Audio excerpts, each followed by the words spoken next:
Xeiteiros de toda a Ría de Arousa iniciaron esta semana unha serie de movilizacións en sinal de protesta pola decisión do Ministerio de Agricultura de pechar totalmente a pesca da sardiña, unha medida que lles afecta gravemente. Nun primeiro momento celebraron unha xuntanza na confraría rianxeira, na que tomaron parte medio centenar de xeiteiros, pertencentes a distintas confrarías de pescadores da Ría de Arousa, como é o caso da Illa, Cabo de Cruz, Cambados ou Rianxo, coa finalidade de analizar as medidas a tomar en relación coa entrada en vigor do novo plan. O que queremos é máis ou menos que a Consellería dé explicacións do cierre aquí dentro da ría, realmente. Porque realmente non nos dixo nada. Cerraron, e ela non se dou a ver, a Consellería, ni nadie, e realmente a xente ten que traballar que é do que vivimos. Ahora mesmo é a primeira vez que se fai na historia o peche do xeito. Hasta ahora estuvose traballando sempre sin ningún problema, non estuvo sometido a ningún TAC, a pesca que había é artesanal, que é artesanal de verdad, de toda a vida, porque nós pensamos que máis pesca artesanal que o xeito non hai, porque é pescase coa man, máis ou menos.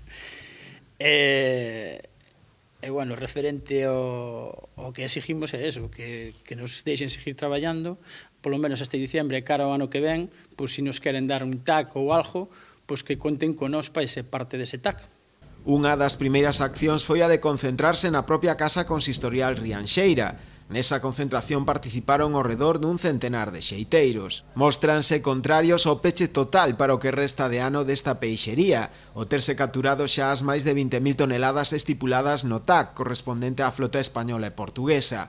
Os xeiteiros arousáns consideran desproporcionada esta medida, que os colleu totalmente por sorpresa. Síntense seriamente prexudicados, xa que existen armadores que se dedican todo o ano á captura desta especie, os que non lles quedaría outra que amarrar o seu barco ao porto, marchándose toda a esperanza de ingresos. O que non nos parece normal é que do día para a noite, sin haber explicado nada, sin decirlle nada a nadie, directamente que nos cerren, así como que encerra a porta dunha casa e che deixan quedar fora.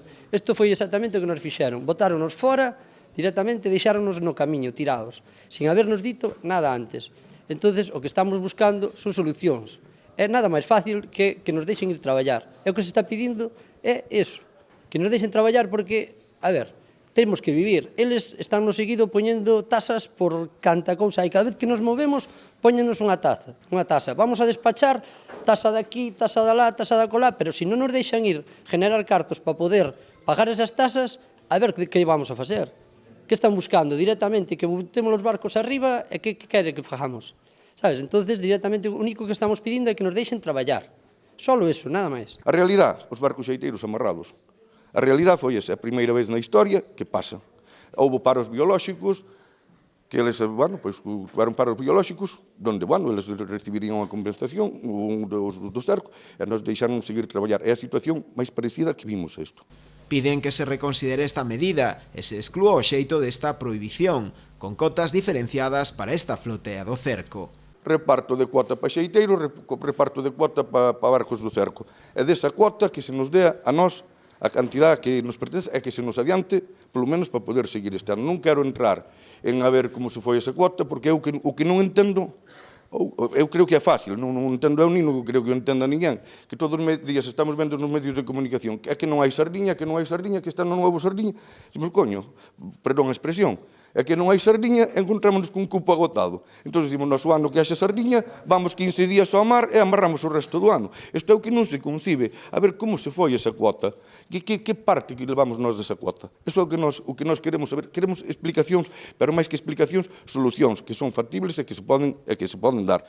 Na súa loita, os xeiteiros contan co apoio do Executivo rianxeiro, que mesmo recibiu unha casa consistorial, mostrándolle ademais o seu total apoio nesta reivindicación. As portas do Concello de Rianxo estiveron, están e estarán abertas para calqueira tipo de concentración, manifestación, peche ou calqueira que sexa a reivindicación que de xustiza fagan e hasta que se escoite. Non podemos dar ou pechar portas a unha reivindicación unánime de todo o sector de Rianxo do xeito e máis das outras que estou seguro que solidariamente as outras artes tamén estarán con eles para arroupar esta xente. Os xeiteiros que están tamén á espera da confirmación dunha xuntanza con responsables da Consellería de Medio Rural e do Mar para analizar este asunto, teñen previsto seguir coa súa loita ata as últimas consecuencias, xa que o plan pon en serio risco o seu medio de vida e o futuro de moitas familias, ao redor dunhas 1000 persoas, que poderían verse afectadas en toda a ría de Arousa.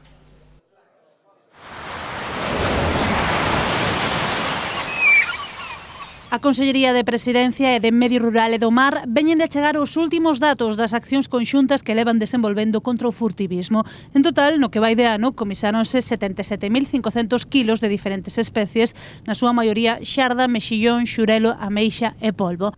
Unha cantidade de incautacións que supón o 24% máis que o ano pasado, chegando na Arousa a triplicar a cantidade intervida nos últimos meses. Incautáronse tamén 13.200 artes e aparellos de pesca ilegais, maioritariamente nasas, cacharros e miños non regulamentarios. A máis, imputáronse a 150 presuntos furtivos entre o ano pasado e o que vai deste. Estas son, grosso modo, as cifras que deixa a loita contra o furtivismo en Galicia, desenvolvida de xeito conxunto por axentes do Servizo de Gardacostas e da Policía Autonómica. A coordinación que dende hai moito tempo se ven desenvolvendo dentro da Xunta de Galicia, como non podía ser menos, entre os servizos de guardacostas e a Policía Autonómica para loitar contra un mal que existe, que dende logo temos que erradicar e que provoca moitos perxuicios. Estamos falando do furtivismo, non só no aspecto da saúde pública, un perigo para a saúde pública, non só no aspecto da competencia desleal que lle fai a moitos traballadores do mar que actúan dentro da legalidade, non só tamén incluso no aspecto fiscal, porque estamos falando de xente que actúa a marxen de lei, por lo tanto a marxen dos seus deberes fiscais e por lo tanto non paga impostos polos beneficios da súa actividade, e iso vai sen dúbida en perxuicio de todos. Digo que dende hai tempo se está producindo unha coordinación moi estreita entre a Policía Autonómica, a Unidade de Policía Adscrita e os servizos de guardacostas da Xunta de Galicia. O furtivismo, e como ben poñé de manifesto o vicepresidente, é un problema, primeiro, para os recursos, segundo, para o consumidor, posto que cualquier produto que chegue ao consumidor sin establecer os cauces legais, pois pode ocasionar problemas para a saúde pública. E terceiro, para os propios profesionales, porque é unha competencia totalmente desleal e, por suposto, nós estamos na defensa da inmensa maioría do sector profesional que temos en Galicia. A verdade é que dende o ano 2009 se teñen reforzado moito os operativos conxuntos, se ten traballado na loita contra esta lacra para toda a sociedade. Ambos os dous conselleiros quixeron ollar sobre o terreo a acción conxunta destes dous corpos de loita contra o furtivismo. Deste xeito, embarcáronse no buque Irmáns García Nodal para comprobar o seu xeito de traballar, o tempo que mantiñan unha xuntanza de traballo cos principais axentes implicados na loita contra a acción furtiva. Nesta comparecencia, a conselleira falou tamén, entre outros asuntos, da inminente apertura do libre marisqueo, unha campaña que traerá, presumiblemente, escaseza de berberecho nos lombos do Ulla. Están ultimando os biólogos de zona os informes necesarios para proceder a esa apertura e en breves días terá unha reunión, como todos os anos, aquí na Delegación de Carril e se poñerán en riba da mesa os datos que nos aporten os biólogos dispois de facer as mostraxes correspondentes. Esta mesma semana, axentes do Servizo de Gardacostas, en colaboración con axentes da Policía Autonómica, realizaron tamén dous operativos contra o furtivismo, que se saldaron en total coa identificación de 54 persoas e co comiso de 70 kilos de marisco. Estas actuacións desenvolvéronse na Ría de Ferrol e en Cabo de Cruz, no concello de Boiro. Neste último operativo, realizado nas praias da Redonda e Praia Xardín, saldouse coa identificación de 23 persoas e co comiso de 50 kilos de mestura de ameixa e berberecho. Dende a Consellería do Medio Rural e do Mar lembrase á cidadanía que o consumo de marisco extraído e comercializado de xeito ilegal pode supor un risco para a saúde ou non ter pasado ningún tipo de control que o avale. Por esta razón, síguelle insistindo ao consumidor que non compre produto fora dos cauces legais de comercialización.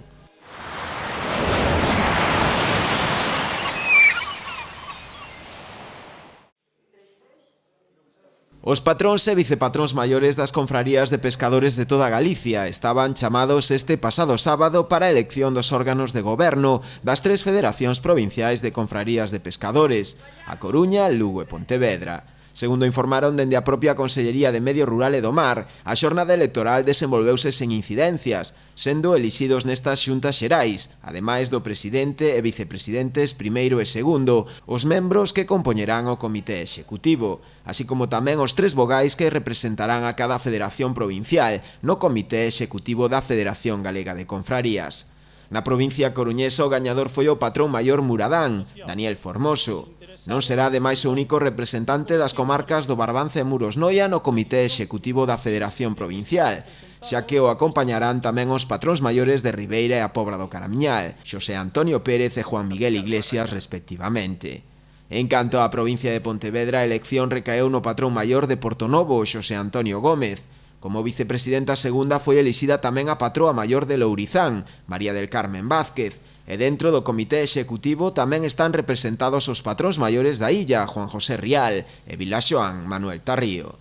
A Consellería de Medio Rural e do Mar iniciou xa o proceso de proclamación dos órganos reitores das federacións e a súa toma de posesión. O próximo 11 de outubro está prevista a celebración do Pleno da Federación Galega de Confrarías, no que se procederá á elección dos seus órganos de goberno, que tomarán ademais posesión dos seus cargos o día 23 deste mesmo mes, unha vez completados os correspondentes prazos de presentación e resolución de recursos. O patrón maior de Muros, Daniel Formoso, ven de ser elixido como novo presidente da Federación Provincial de Confrarías da Coruña.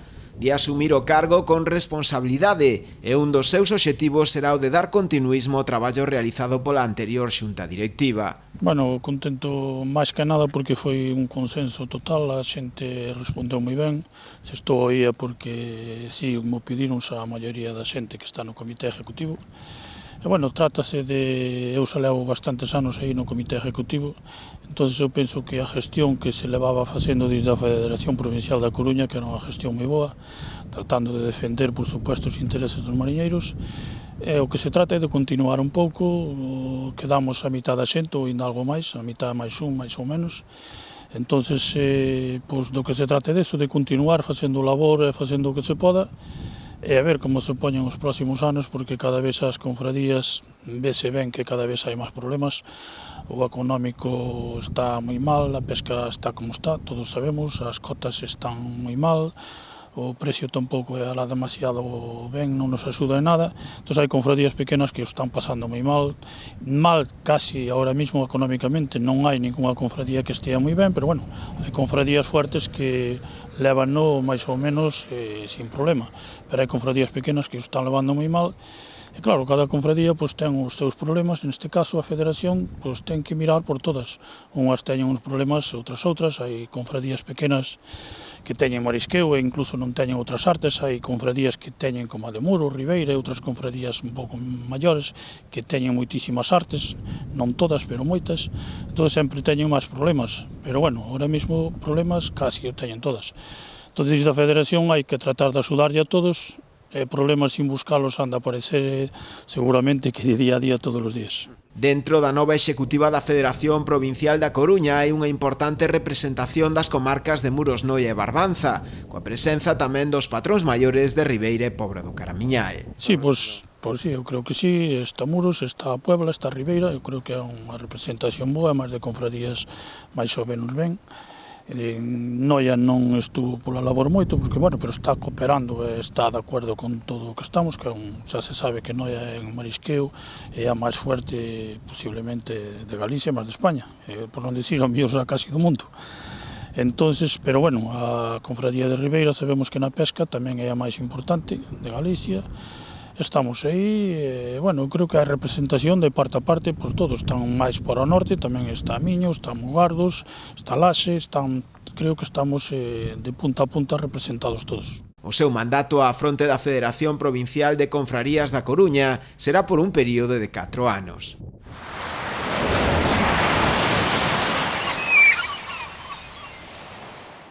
Aínda que entendemos que é un proceso A conselleira de Medio Rural e do Mar, Rosa Quintana, informou no Parlamento de que a Xunta está a avaliar a través dos seus técnicos as posibles causas da alta mortalidade de berberecho nas rías galegas, especialmente na ría de Arousa. Rosa Quintana contestaba así a unha pregunta formulada polos grupos da oposición sobre este asunto, pedindo cautela e que se deixe traballar os técnicos antes de tirar conclusións erróneas. Segundo ela, a Xunta está a informar puntualmente ao sector sobre esta problemática, ademais de facelo a través da web do Intecmar. Neste sentido, referiuse a diferentes encontros mantidos por este tema con responsables das confrarías galegas dende o ano 2012. A titular de Mar sinalou ademais que nos 2 últimos invernos incrementouse a existencia de fenómenos adversos meteorolóxicos con fortes precipitacións que provocaron consecuencias negativas para os bivalvos que viven preto das desembocaduras dos ríos, como é o caso do berberecho. Na mesma comparecencia, Rosa Quintana tamén informou da descarga de bonito nos portos galegos, que segundo ela aumentou en 2014 preto dun 45%, e a súa facturación medrou nun 21% con respecto á media dos últimos 5 anos. En comparación co ano pasado, a titular de Medio Rural e do Mar explicou que as descargas deste túnido nos portos da nosa comunidade incrementáronse nun 22%, ata acadar a cifra de 3.232 toneladas alixadas, incrementándose así a cifra de facturación en case un 7%. Rosa Quintana sinalou ademais que na campaña do Bonito a frota descarga a práctica totalidade das capturas nos portos galegos, concentrándose a actividade comercializadora entre os portos de Burela e da Coruña, que acumulan o 60% e o 30% respectivamente das vendas. Así, e á vista dos datos, a conselleira trasladou tamén que se está a ter unha costeira netamente positiva, que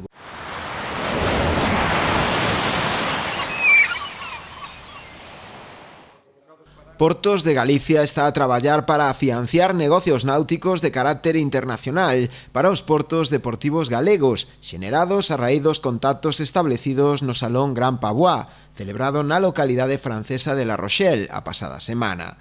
Así o confirmou o presidente do ente público, José Juan Durán, no acto de balance da feira celebrado esta semana en Boiro, e ao que asistiron representantes da comitiva galega que participou neste evento. Xunto aos departamentos autonómicos, a comitiva galega reuniu a representantes municipais e operadores dos peiraos de Pedras Negras no Grove, Viveiro, A Coruña, Sanxenxo, Portonovo, Muxía, Pobra do Caramiñal, Muros, Vigo e Boiro, entre outros. Todos eles mantiveron contactos con operadores e institucións europeas, nomeadamente francesas, a fin de establecer vías de comunicación para o intercambio de pasaxeiros entre as instalacións deportivas do sur de Europa e o litoral galego. Vamos a traballar nos próximos meses para acadar acordos de colaboración cun grupo de 90 portos deportivos tanto do sur de Reino Unido como da costa atlántica de Francia, como tamén de Italia, 90 clubes que se agrupan baixo a denominación de Compagnie de Morbihan, que é unha zona xeográfica do sur de Bretaña, que é a que promove esa actividade e que nos vamos a tratar nas próximas semanas co concurso das empresas xestoras e dos clubes náuticos galegos de cristalizar esas xestións. Consistirían nun intercambio a través de o que a veces denomina pasaporte náutico, pasaporte de escalas, de intercambio de flotas de Francia hacia Galicia, de Galicia hacia Francia, fundamentalmente de norte a sur, de Francia a Galicia, e, lóxicamente, co que supón de xeneración de negocio para os xestores correspondentes. E hai un segundo aspecto importante tamén, moi importante, que é o contacto xa realizado coa empresa que xestiona o Porto Deportivo da Rochelle, que, como todos saben, é un porto que ten 5.000 amarres, é un porto de dimensións moi grandes, para tamén establecer un protocolo de colaboración coa Xunta de Galicia, en este caso con Portos de Galicia, para establecer, insisto, tamén esos intercambios. Se trata non só de promoción, sino se trata tamén de explorar e de acadar posibilidades de negocio, posibilidades que eu, no momento actual, entendo que son importantes e, desde logo, nos vamos a, como Portos de Galicia, como Xunta de Galicia, vamos a facilitar o máximo posible para que as empresas náuticas, os clubes náuticos de Galicia, fagan esa posibilidade de pechar esos acordos, esas posibilidades de negocio. En concreto, Portos de Galicia traballa agora na definición das condicións para incentivar o fluxo de viaxeiros dende os portos contactados en condicións de beneficio para os navegantes, de xeito que a nosa comunidade se convirta nun destino preferente para os viaxeiros náuticos europeos. Entre os eixos principais da oferta destácanse a prestación de servizos de calidade, individualizados, a axilización dos trámites burocráticos e a competitividade de tarifas. Como froito destes contactos están previstas tamén para os vindeiros meses as visitas de diversas entidades e colectivos, operadores e xestores de portos deportivos do sur de Francia, a Galicia. Deste xeito, Portos de Galicia pretende rendibilizar económicamente e optimizar a explotación das instalacións náuticas en toda a comunidade.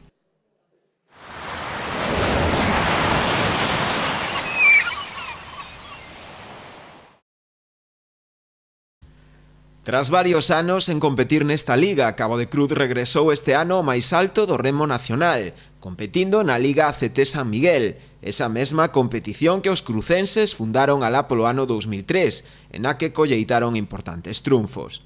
A súa volta non puido ser máis satisfactoria, rematando cuartos na clasificación xeral da Liga, por diante de embarcacións que a superan en presuposto. Por diante deles, Hondarribia, Orio e Kaiku, a élite das traíñas a nivel nacional, coas que mesmo chegou a competir de man a man en moitas probas deste calendario, como mesmo aconteceu esta pasada fin de semana, na última proba do campeonato en Portugalete, na que os homes de Gustavo Vázquez quedaron segundos. Moi lonxe quedan as aspiracións do club ao inicio da competición, e que non eran outras que as de manter a categoría. O club xa pensa na vindeira tempada, e nas enormes dificultades para poder volver a competir nesta liga, cun importante presuposto que compre reunir para poder facer fronte aos desplazamentos e ás dietas dos propios remeiros, e que sen a axuda dos socios e os principais sponsors sería imposible levar a cabo.